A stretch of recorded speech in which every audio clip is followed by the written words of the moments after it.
Shalom. Marilah kita mendengarkan renungan pagi hari ini tentang pengampunan dosa.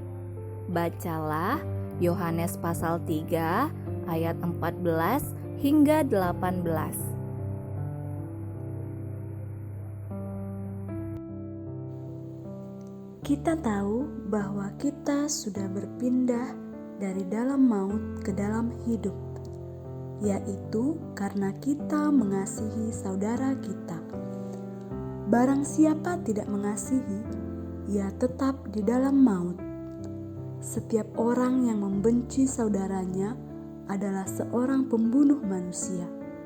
Dan kamu tahu bahwa tidak ada seorang pembunuh yang tetap memiliki hidup yang kekal di dalam dirinya. Demikianlah kita ketahui kasih Kristus, yaitu bahwa Ia telah menyerahkan nyawanya untuk kita, jadi kita pun wajib menyerahkan nyawa kita untuk saudara-saudara kita.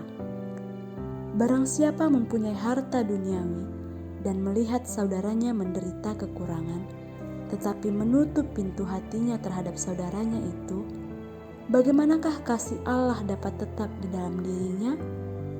Anak-anakku, marilah kita mengasihi bukan dengan perkataan atau dengan lidah, tetapi dengan perbuatan dan dalam kebenaran.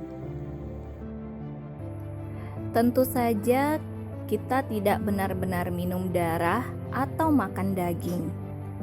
Ketika kita berbicara tentang makan daging Yesus dan minum darahnya, dan ketika Yesus mengatakannya tentang dirinya sendiri, ini hanyalah sebuah gambaran mengenai iman kita kepadanya. Ini berarti merangkul dengan hati yang percaya seluruh penderitaan dan kematian Kristus, dan dengan demikian menerima pengampunan dosa dan hidup yang kekal.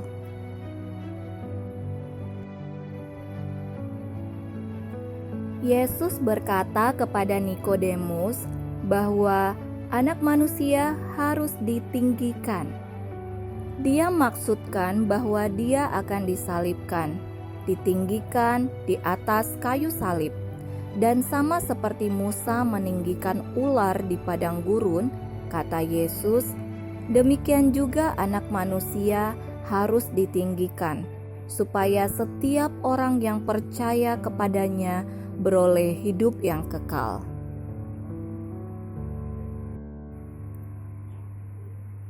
Yesus sedang berbicara tentang satu peristiwa dalam sejarah Israel ketika banyak ular berbisa yang dikirim sebagai hukuman atas sungut-sungut orang Israel, merayap di seluruh perkemahan orang Israel, memaguti orang-orang.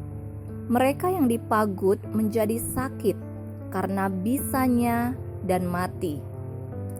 Ketika umat itu berseru kepada Allah, Allah menyuruh Musa untuk membuat patung ular dan menempatkannya pada sebuah tiang.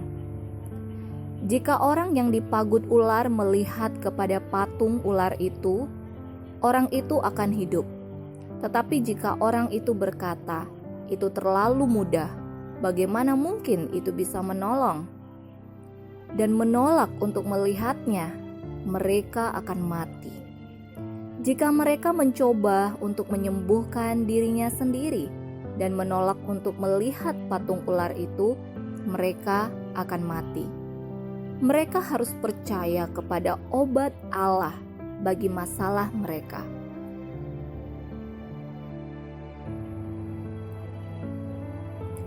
Yesus ditinggikan di atas salib sebagai obat Allah bagi dosa-dosa kita. Dialah satu-satunya cara kita untuk menjadi benar kepada Allah. Kita harus menerima dengan hati percaya segala penderitaan dan kematiannya bagi kita.